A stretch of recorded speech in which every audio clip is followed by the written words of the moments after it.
wabarakatuh. Waalaikumsalam warahmatullahi wabarakatuh. Alhamdulillah rabbil alamin wa bihi nasta'inu ala umuri dunya waddin sayyidina wa maulana Muhammadin wa ala alihi wa sahbihi ajma'in amma ba'du. Kepada yang terhormat Ibu Kepala Sekolah Ibu Supati SPD SD yang kami hormati, kepada Bapak Ibu guru dan karyawan SDN 2 Tanjung.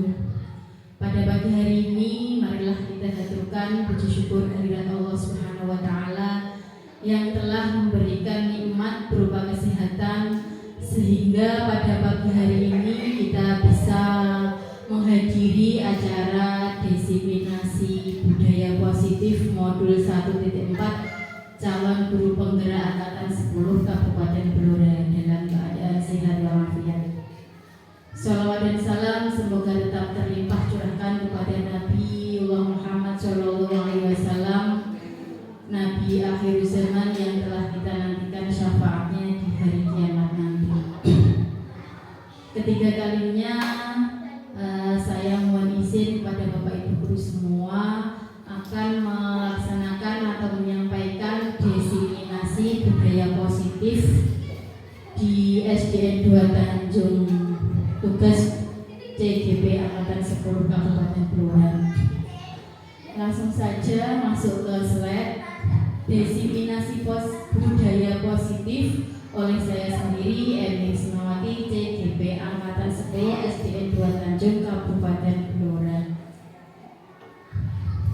Tujuan pendidikan.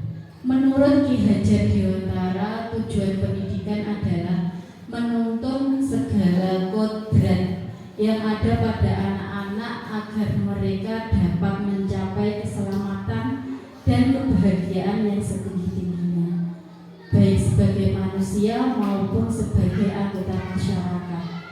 Oleh sebab itu, kita sebagai pendidik hanya dapat menuntun tumbuh atau hidupnya kekuatan kodrat yang ada pada anak-anak agar dapat memperbaiki perilakunya atau bukan dasarnya, hidup dan tumbuhnya kekuatan kodrat anak. Jadi anak-anak kita itu ibarat padi, Bapak Ibu. Kita harus menuntunnya. Jadi padi itu kita tanam, bagaimana tumbuhnya. Nanti hasilnya kita nggak tahu, yang penting kita sudah berusaha yang sebaik mungkin, berusaha menuntun anak didik kita, mendampingi setiap hari, kita arahkan ke yang terbaik buat anak didik kita. Nah, budaya positif yaitu budaya di sekolah, yaitu nilai dan kebiasaan di sekolah yang berpihak pada murid agar mereka dapat berkembang menjadi pribadi yang kritis, penuh hormat dan bertanggung jawab sesuai dengan profil pelajar Pancasila. Jadi di era sekarang ini kita harus menerapkan profil pelajar Pancasila, yakni salah satunya budaya positif. Jadi kita di sekolah tiap hari sudah melaksanakan budaya positif yang berpihak pada murid kita. Jadi kita membimbing dan menuntun anak sesuai kebutuhan murid kita, tidak semata-mata tidak monoton demi kehendak kita, tapi kita melakukan pelayanan yang terbaik yang berpihak pada murid kita. Nah, konsep utama budaya positif yaitu satu, perubahan paradigma belajar, disiplin positif, tiga, kebutuhan dasar manusia, empat, motivasi perilaku manusia, restitusi atau posisi kontrol guru, keyakinan kelas, dan segitiga restitusi. Jadi dalam pembelajaran itu terdapat paradigma belajar. Di dalam sekolah ada disiplin positif, ada kebutuhan dasar manusia. Manusia itu kebutuhannya apa saja dalam kehidupan. Terus motivasi perilaku manusia. Jadi manusia itu butuh motivasi, butuh perilaku, butuh motivasi. Terus restitusi atau atau posisi kontrol guru. Jadi kita sebagai guru itu mempunyai posisi kontrol.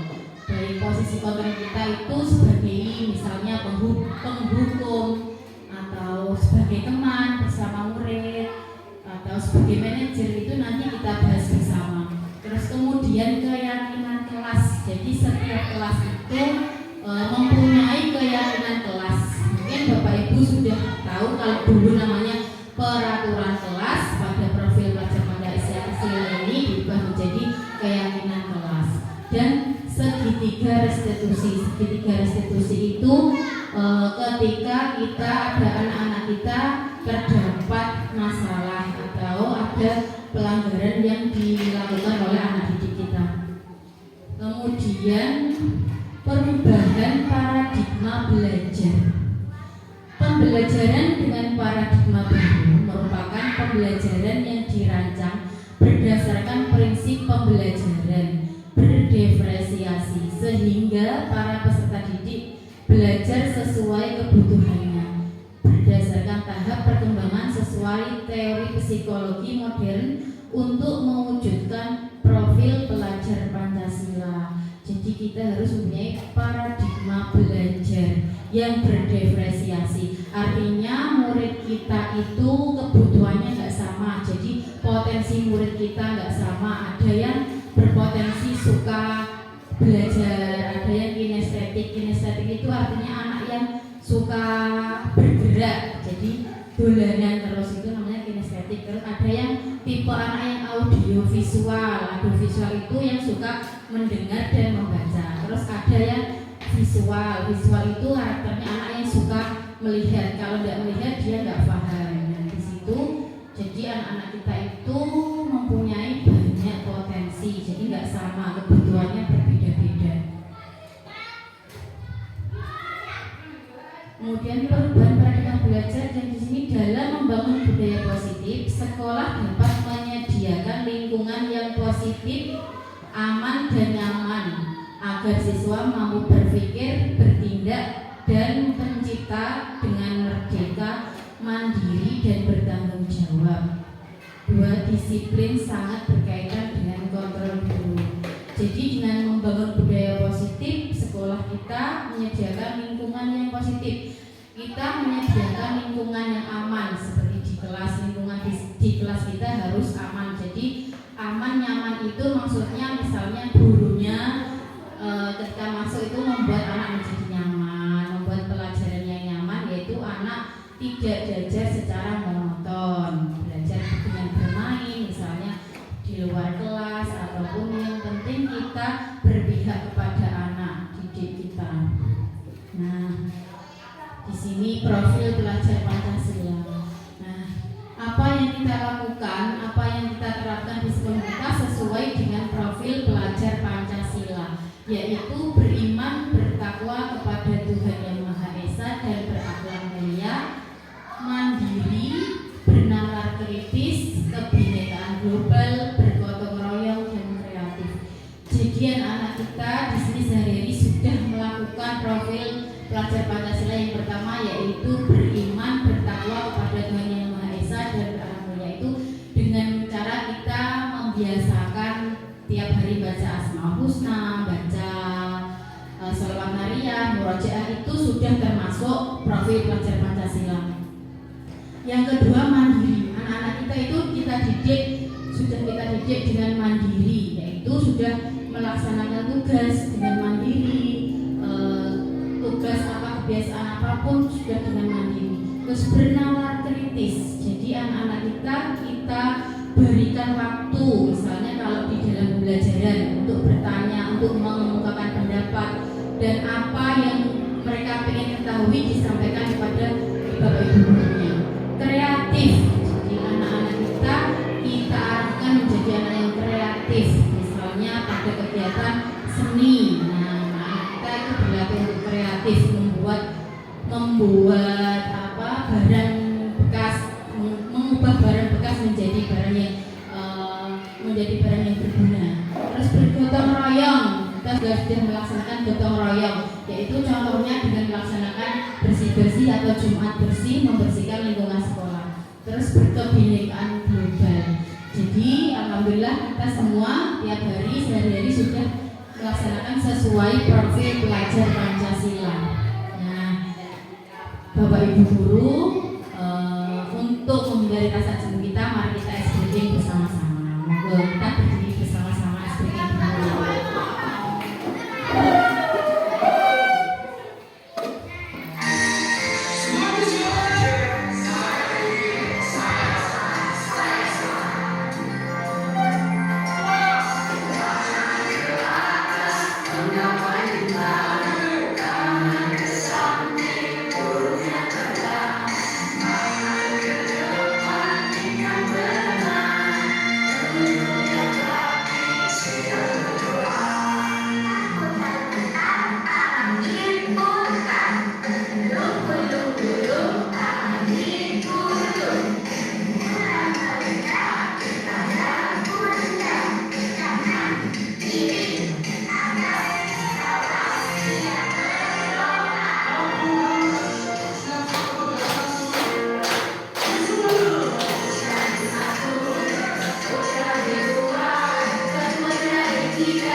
Miskonsepsi tentang teori kontrol.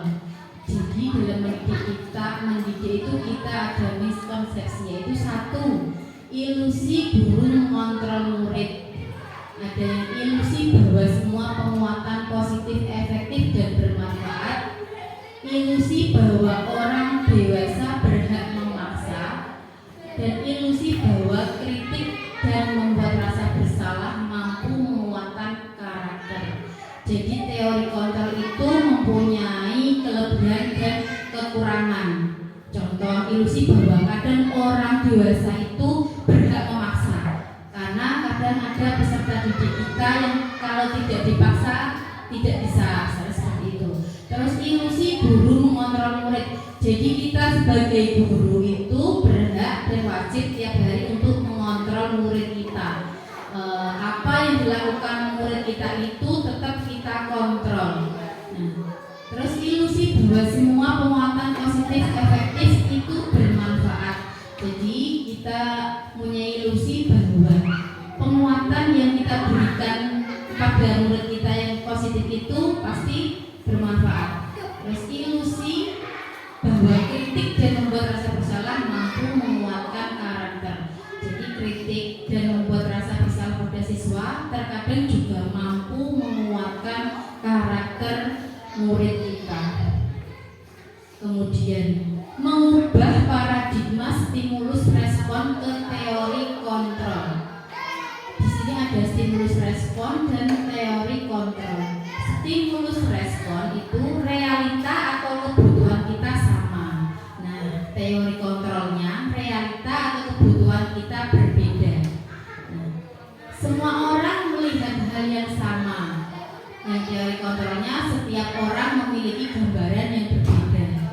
Nah, jadi ada kalau stimulus responnya semua orang melihat hal itu sama, tapi di teori kontrol setiap orang itu memiliki gambaran yang berbeda-beda. Terus tiga, kita mencoba mengubah orang agar berpandangan sama dengan kita. Nah, dalam teori kontrol kita berusaha memahami pandangan orang lain tentang dunia. Jadi kita harus berusaha memahami pandangan orang lain tentang dunia, karena pandangan kita dari orang lain itu berbeda. Terus keempat, perilaku buruk dilihat sebagai suatu kesalahan. Nah, terus teori kontrolnya, semua perilaku memiliki tujuan. Jadi semua perilaku itu ada tujuannya masing-masing.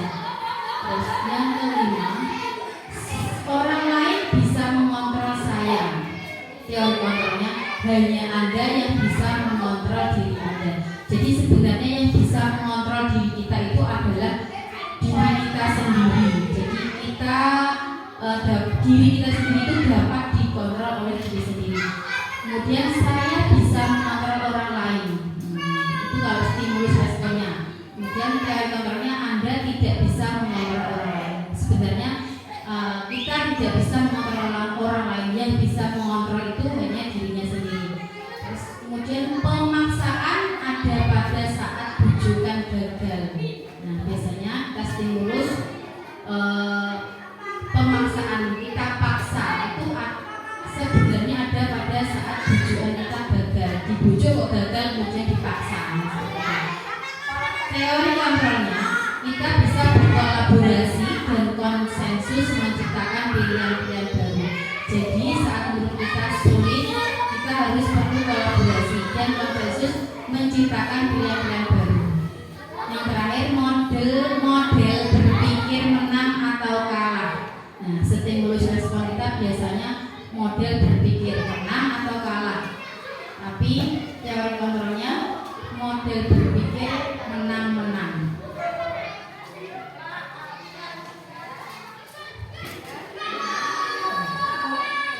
Disiplin positif. Disiplin positif merupakan salah satu cara penerapan disiplin yang bertujuan untuk menumbuhkan kesadaran kita serta memberdayakan peserta didik tanpa imbalan, penghargaan atau reward, ancaman dan hukuman. Disiplin positif di sini berarti cara kita untuk menerapkan disiplin pada siswa, yaitu menumbuhkan kesadaran siswa kita untuk berbuat yang positif, untuk melakukan hal yang positif. Jadi kita laksanakan disiplin positif itu agar mereka sadar tentang apa yang dilakukan itu mengandung disiplin positif tanpa dia mengharap imbalan. Jadi dia melaksanakan perbuatan yang baik itu tanpa dia ingin dikasih imbalan atau ingin dapat hadiah atau takut kalau diancam. Saya melakukan hal baik tapi takut diancam guru, itu enggak, tapi dengan sadar diri. Jadi aku berbuat baik itu dengan sadar, bukan karena takut dihukum oleh bu guru. Nah, sebagai pendidik tujuan kita adalah menciptakan peserta didik yang memiliki disiplin diri sehingga mereka berperilaku mengacu kepada nilai-nilai kebajikan universal dan memiliki motivasi intrinsik dalam perubahan perilaku ke arah yang lebih baik. Jadi tujuan kita itu adalah mempunyai murid yang disiplin, sadar akan kedisiplinan, sehingga berperilaku mengacu tentang kebajikan universal dan memiliki motivasi intrinsik dalam perubahan perilaku ke arah yang lebih baik. Nah, nilai-nilai kebajikan yang dimaksud tadi yaitu nilai yang disepakati bersama, lepas dari suku bangsa, agama, bahasa maupun latar belakangnya. Satu, profil pelajar Pancasila, yaitu beriman dan bertakwa pada Tuhan Yang Maha Esa, berakhlak mulia, berkebinekaan global, gotong royong, mandiri, kreatif, dan bernalar kritis. Dua, Ibu Primary Years, program PYP, toleransi, rasa hormat, integritas, mandiri, menghargai, antusias, empati, keingintahuan, kreativitas, kerjasama, percaya diri, dan komitmen. Tiga, keterampilan hidup atau life skill, dapat dipercaya, lurus hati, pendengar yang aktif, tidak merendahkan orang lain, dan memberi yang terbaik dari diri. Jadi murid-murid kita arahkan dan kita biasakan bersikap budaya positif itu sesuai yang telah disepakati bersama tentang nilai-nilai kebajikan yang sesuai dengan profil pelajar Pancasila, yang dalamnya termasuk beriman dan bertakwa seperti itu. Dan kita biasakan dan kita aplikasikan murid itu mempunyai rasa toleransi, rasa hormat, rasa integritas, mandiri, menghargai, antusias, dan empati. Itu adalah nilai-nilai yang harus ada pada diri siswa kita. Nah, dan dia mempunyai keterampilan hidup itu dapat dipercaya, lurus hati, pendengar yang aktif, dan tidak merendahkan orang lain, dan memberi yang terbaik dari diri sendiri. Itu adalah nilai-nilai yang harus ada dalam diri murid kita. Kemudian kebutuhan dasar manusia. Kebutuhan dasar manusia adalah segala sesuatu yang kita lakukan memiliki tujuan tertentu, dan semua usaha terbaik yang kita lakukan adalah dalam rangka agar kebutuhan dasar kita terpenuhi dengan baik. Jadi semua manusia itu mempunyai kebutuhan dasar. Kebutuhan dasar itu apa? Segala sesuatu yang telah dilakukan yang memiliki tujuan tertentu. Nah, kebutuhan dasar manusia itu ada 5. 1, bertahan hidup. 2, kasih sayang dan rasa diterima. 3, penguasaan. 4, kebebasan. 5, kesenangan. Jadi kita itu mempunyai 5 kebutuhan dasar. Yang 1, bertahan hidup. Yang jelas kita itu punya kebutuhan, yaitu bertahan hidup atau disebut kebutuhan primer, yaitu makanan, pakaian, tempat tinggal, keamanan, kesehatan. Terus kebutuhan yang kedua yaitu kasih sayang dan rasa diterima. Nah, dalam hidup kita butuh rasa sayang, rasa diterima, dipedulikan, berbagi, kerjasama, menjadi bagian dalam kelompok. Nah, itu kita butuhkan dalam sehari-hari. Yang ketiga, kita juga membutuhkan harga diri, membutuhkan keinginan untuk ditanggap, butuh pemimpin berprestasi, diakui dan didengar. Nah, semua itu kita butuhkan. Yang keempat, kebebasan. Nah, kita butuh bersikap mandiri, memiliki pilihan, mencoba hal baru, mampu mengendalikan arah dirinya, bermain, humor, antusiasme, tertawa. Jadi 5 kebutuhan tersebut itu kita butuhkan dalam kehidupan sehari-hari. Jadi semuanya, kayak makanan, pakaian itu termasuk kebutuhan yang bertahan hidup. Nah, kebutuhan bertahan hidup itu merupakan kebutuhan. Ya, dilanjutkan slide berikutnya. Motivasi perilaku manusia. Jadi perilaku manusia itu butuh motivasi, yaitu 1, motivasi ekstrinsik dan motivasi intrinsik. Motivasi intrinsik itu yaitu untuk menghindari ketidaknyamanan atau hukuman, untuk mendapatkan imbalan atau penghargaan diri orang lain. Jadi kita butuh motivasi ekstrinsik, yaitu untuk menghindari ketidaknyamanan atau hukuman. Nah, 2, untuk mendapatkan imbalan. Manusia itu juga butuh imbalan atau butuh penghargaan. Seperti apa biasanya kita dapat contohnya kita dapat apresiasi. Jadi kita misalnya berbuat baik itu juga butuh apresiasi. Kalau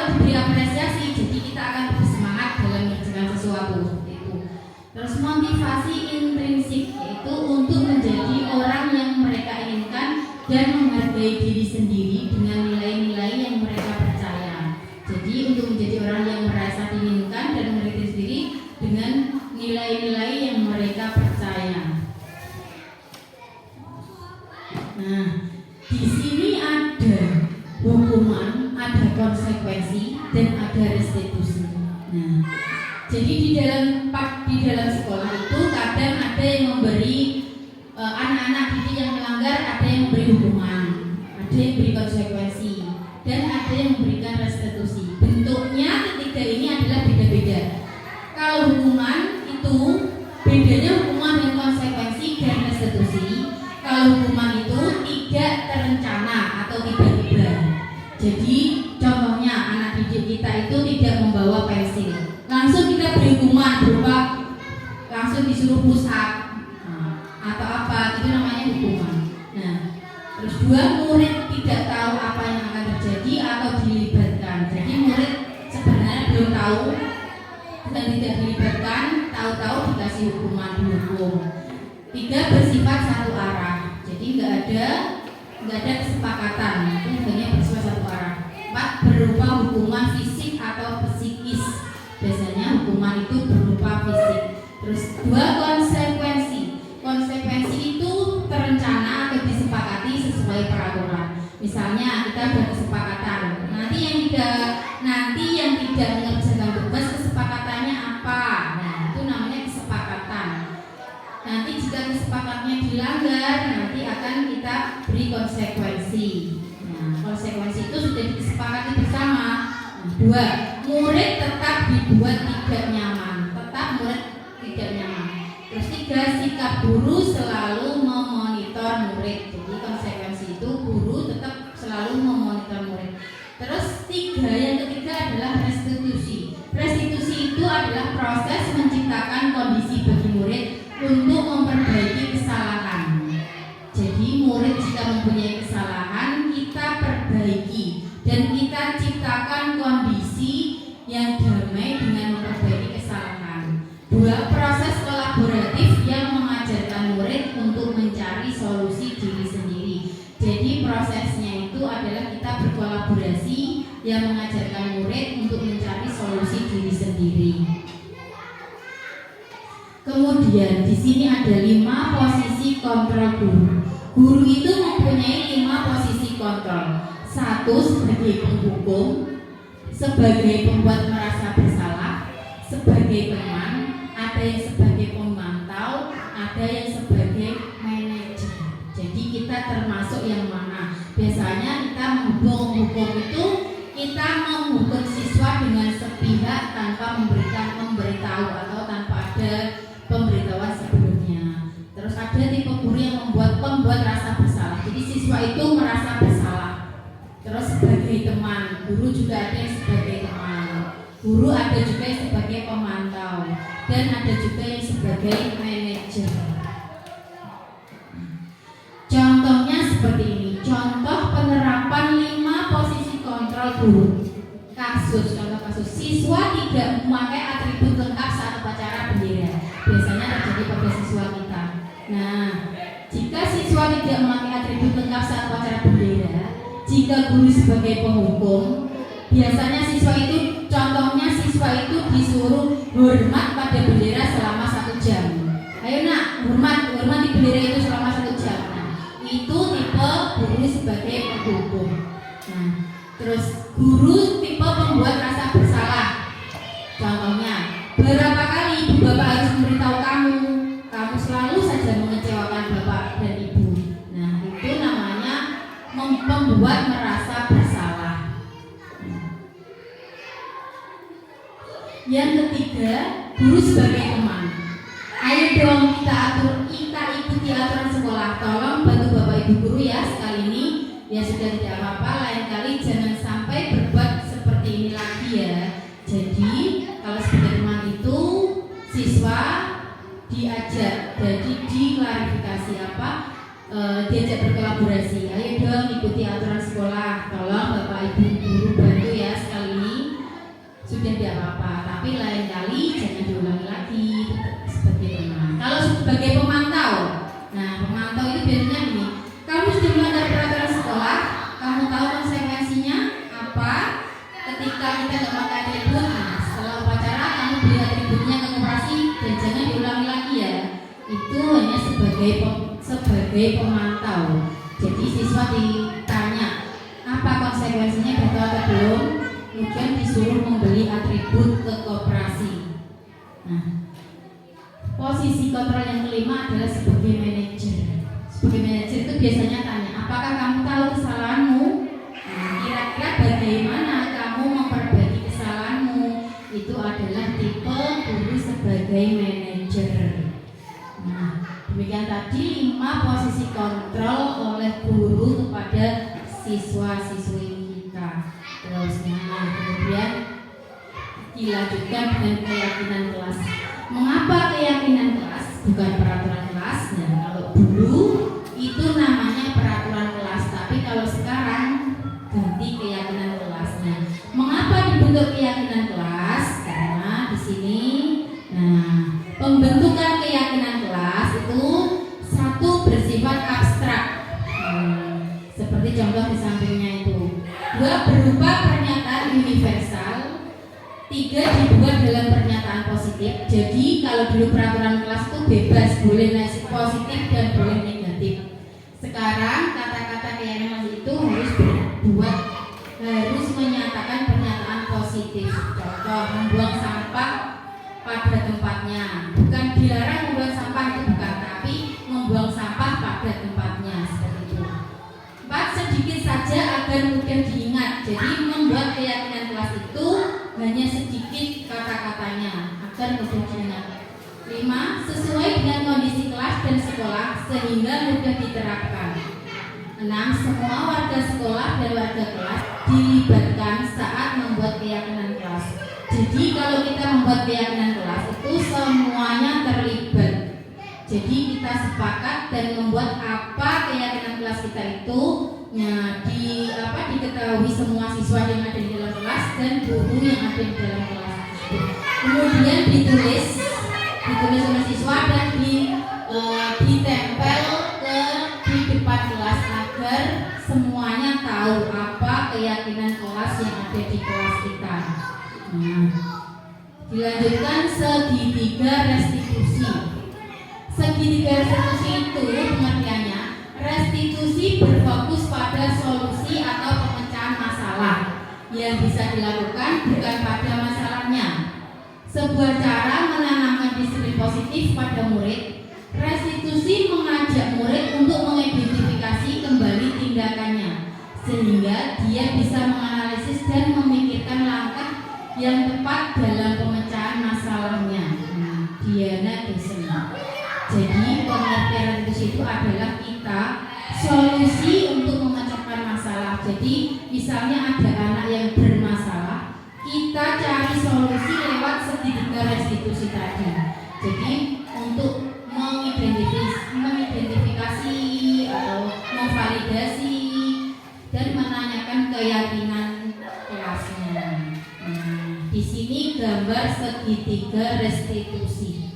Segitiga restitusi itu ada 3, yaitu yang pertama yang harus kita lakukan adalah menstabilkan identitas. Jadi kita kalau ada anak masalah, kita stabilkan dulu identitasnya. Contohnya ada anak yang nggak masuk dan tidak izin. Nah, kita stabilkan dulu identitasnya. Jadi kita tanya, kenapa kamu tidak masuk? Kenapa? Dia kan kita belum tahu dia yang salah. Kadang orang tuanya yang nggak izin, seperti itu. Terus kemudian validasi tindakan yang salah. Ditanya dulu, kira-kira tindakannya sudah benar apa salah. Terus kemudian ditanya keyakinan kelasnya. Apakah masih ingat keyakinan kelas kita? Nah, seperti itu. Tujuannya dari dasar segitiga restitusi itu menurut Jane Gosen yaitu mengubah identitas anak yang bersalah dari orang gagal menjadi orang sukses. Jadi anak kita itu kalau bersalah kita buat segitiga restitusi seperti itu agar anak-anak itu belajar dari kegagalan kita tadi. 1, menstabilkan identitas. Nah, berdasarkan prinsip membuat kesalahan adalah bagian dari proses pembelajaran. Contohnya, berbuat salah itu wajar, tidak ada manusia yang sempurna. Bapak atau ibu guru juga pernah melakukan itu. Ibu atau bapak guru tidak mau mencari siapa yang salah, tapi bapak ibu guru ingin mencari solusi dari permasalahan ini. Kamu berhak merasa begitu. Ya,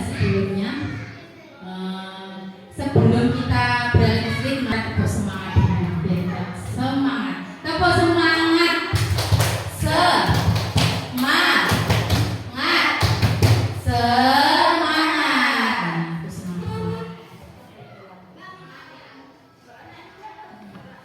Kemudian buang validasi tindakan yang salah. Contohnya, validasi tindakan yang salah berdasarkan prinsip setiap perilaku berupaya memenuhi suatu kebutuhan tertentu. Nah, contoh, kamu pasti punya alasan mengapa melakukan hal itu. Nah, jadi anak-anak ketika melakukan kesalahan kita tanya dulu, validasi dulu. Padahal kamu bisa melakukan yang lebih buruk dari ini ya. Contohnya seperti 3. Kamu patut bangga karena telah melindungi sesuatu yang penting buat kamu. Terus 4. Kamu melakukannya karena mempertahankan sesuatu yang penting bagimu. Nah, seperti itu namanya validasi tindakan yang salah. Jadi kita memvalidasi tindakan yang salah terlebih dahulu, kemudian kita menanyakan keyakinan kelas setelah itu. Nah, berdasarkan prinsip teori kontrol bahwa pada dasarnya kita termotivasi secara intrinsik. Nah, contohnya itu. Setelah kita validasi tindakan tadi, terus kita menanyakan keyakinan, apa keyakinan kelas kita sehingga kamu kok melakukan seperti itu. Nah, nilai-nilai apa yang telah disepakati bersama. Terus, seperti apa gambaran sebuah kelas ini biar menurut kamu. Kamu ingin menjadi orang yang seperti apa? Ya, seperti itu, anak-anak ditanyakan keyakinan, nanti anak-anak akan ingat keyakinan kelas tersebut. Sudah. Nah, seperti itu tadi budaya-budaya positif yang telah diterapkan di sekolah kita. Dalam penerapan program disiplin positif, hendaknya guru memiliki standar kepribadian profesional dan sosial yang baik, di mana guru mampu merefleksi dirinya dalam posisi ini. Bagaimana perjalanan dirinya sebagai among atau manajer yang menuntut murid-muridnya menjadi insan yang mandiri, merdeka, dan bertanggung jawab standar nasional pendidikan. Jadi seperti itu dalam penerapan program disiplin positif, guru harus memiliki standar kepribadian profesional dan sosial yang baik, di mana guru mampu merefleksikan dirinya dalam posisi kontrol. Dan bagaimana kita sebagai among atau yang mendampingi anak kita, nah sebagai manajer yang menuntun murid-muridnya menjadi insan yang baik seperti itu, dan yang bertanggung jawab bagaimana seperti itu. Ya, rasa kasih sayang itu harus kita miliki, harus kita dapat di dalam kehidupan kita.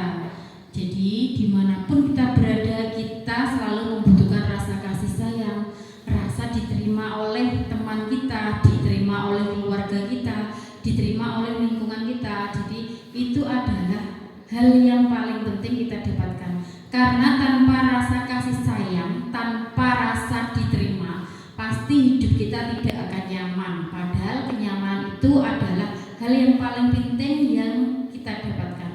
Nah, penguasaan, kita juga butuh penguasaan, harus menguasai apapun dalam melakukan suatu tindakan. Nah, kebebasan itu juga sangat penting karena orang itu pasti pengen bebas. Artinya kebebasan di sini adalah kita tidak terikat, tidak diikat, nah gitu.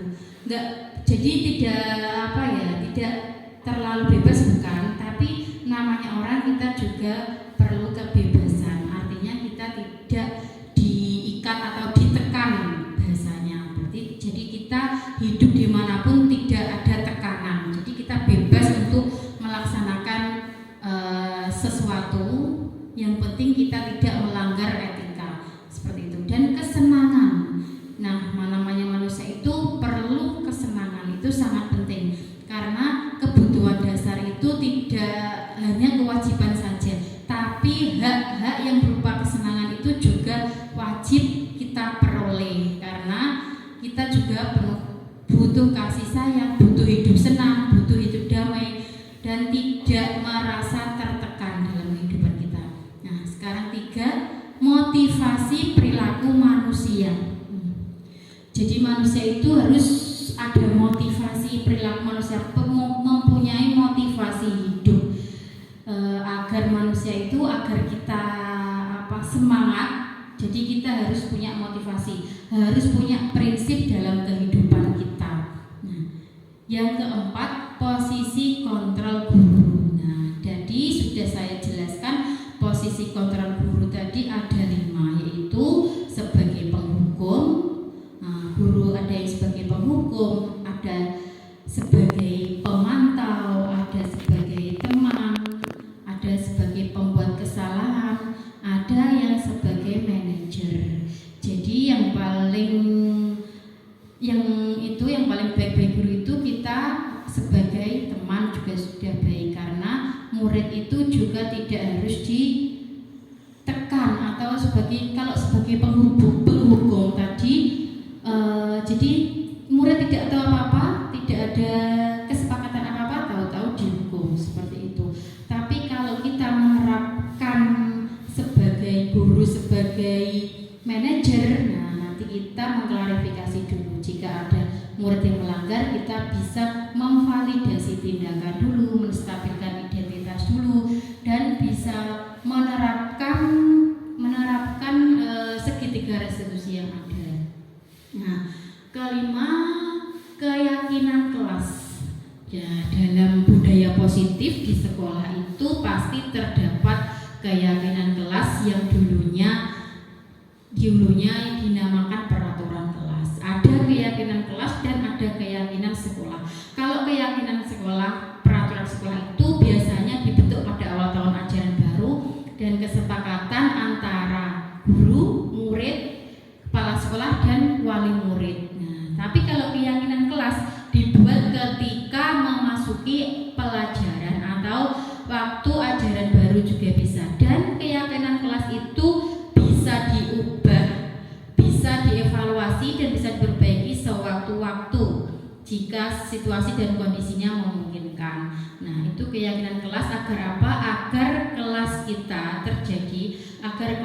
tercipta kelas yang disiplin, kelas yang damai, kelas yang nyaman. Kenapa kok disebut nyaman? Karena kita sudah buat keyakinan dan apa yang dilakukan siswa tersebut dalam kelas itu sesuai dengan keyakinan, dan jika melanggar pun siswa itu ingat dengan keyakinan yang sudah dibuat.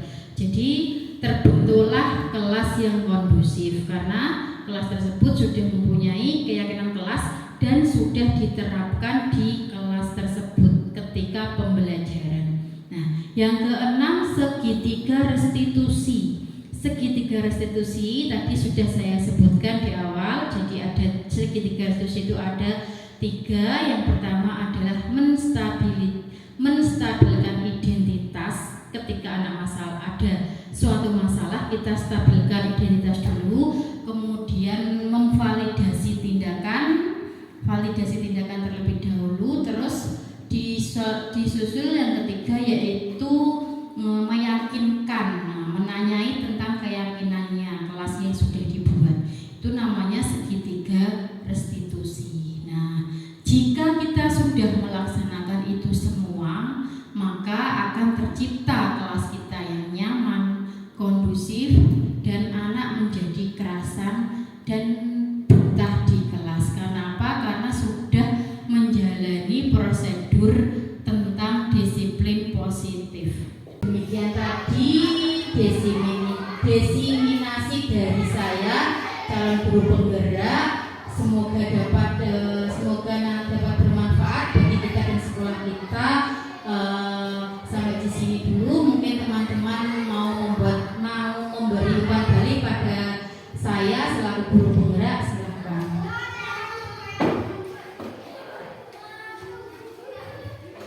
Ya, Ibu Viron yang mau memberikan umpan.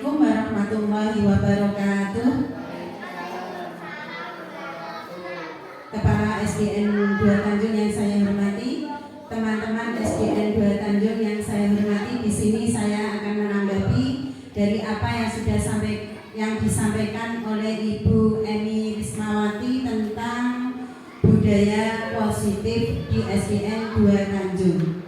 Di SDN kami, SDN 2 Tanjung, sudah melaksanakan budaya positif, yaitu contohnya setiap pagi hari anak-anak sudah melaksanakan kegiatan salam, salim, sapa, sopan dan santun kepada Bapak Ibu guru yang biasanya dilanjutkan dengan kegiatan pembacaan Asmaul Husna, murojaah, ayat-ayat pendek, surat-surat pendek, dan dilanjutkan dengan pembacaan sholawat nariyah. Selain sholawat nariyah, juga dilaksanakan pembacaan sholawat-sholawat yang lain yang intinya di sini mengharapkan ada ketukan hati buat anak-anak itu, karena dengan pembacaan sholawat itu bisa mengetuk hati anak-anak untuk bisa berbuat dengan baik sesuai dengan profil pelajar Pancasila, yaitu beriman, bertakwa kepada Tuhan Yang Maha Esa dan berakhlak mulia. Dalam pembelajaran di kelas, kami juga sudah melaksanakan atau menerapkan keyakinan di kelas, dan ini berjalan dengan baik, yaitu dengan dilaksanakannya mengadakan kesepakatan kelas yang bisa dilaksanakan dengan baik, yaitu contohnya ketika anak-anak melanggar peraturan di kelas, semuanya bisa saling mengingatkan dan semuanya juga bisa menerima dengan baik, sehingga pembelajaran yang dilaksanakan di SDN 2 Tanjung ini berjalan dengan baik dan anak-anak selalu kelihatan rukun, baik sesama temannya, tidak ada rasa dendam ataupun yang lainnya, karena mereka sudah melaksanakan kesepakatan kelas itu dengan sebaik-baiknya. Terima kasih dari kami, kurang lebihnya mohon maaf. Wassalamualaikum warahmatullahi wabarakatuh. Umpan balik tersebut sangat baik. Memang sekolah kita sudah mengadakan semua sudah mengimplementasikan budaya positif yang ada dan sudah kita terapkan dalam kehidupan, dalam pembelajaran sehari-hari di sekolah. Terima kasih. Dilanjutkan, ada lagi yang memberi umpan balik berikutnya. Bu Wiwi, monggo Bu Wiwi beri umpan balik. Terima kasih waktu yang telah diberikan. Assalamualaikum warahmatullahi wabarakatuh. Yang saya hormati Ibu Kepala Sekolah SDN 2 Tanjung beserta teman-teman semua. Di sini saya akan menanggapi apa yang telah disampaikan oleh Bu Eni Rismawati tentang budaya positif. Alhamdulillah di SDN kita, SDN 2 Tanjung, setiap harinya sudah menerapkan budaya positif. Contohnya dapat dilihat pada saat di kelas misalnya terjadi suatu permasalahan atau muncul suatu masalah, kita sebagai guru kelas akan melaksanakan klarifikasi terlebih dahulu terhadap masalah yang muncul. Kita akan pendekatan dengan siswa atau anak-anak tentang masalah tersebut. Kemudian kita bertanya kepada siswa apakah hal tersebut sudah sesuai dengan kesepakatan kelas atau belum. Setelah kita mengadakan klarifikasi, kemudian kita mencoba untuk meluruskan masalah yang muncul di antara siswa kita, sehingga nantinya anak-anak bisa berdamai kembali. Demikian budaya positif yang setiap harinya kita terapkan di sekolah kita. Terima kasih. Wassalamualaikum warahmatullahi wabarakatuh. Terima kasih atas umpan balik yang diberikan kepada saya oleh Bu Wiwin. Alhamdulillah ternyata sekolah kita sudah mengimplementasikan, sudah menerapkan kegiatan budaya positif. Semoga apa yang kita laksanakan sehari-hari bisa berjalan dengan lancar dan ada banyak peningkatan dan visi atau harapan kita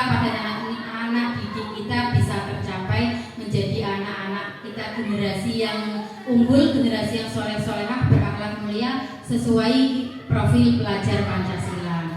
Demikian tadi desiminasi kita hari ini, semoga bermanfaat dan kurang lebihnya saya mohon maaf. Saya akhiri. Assalamualaikum warahmatullahi wabarakatuh.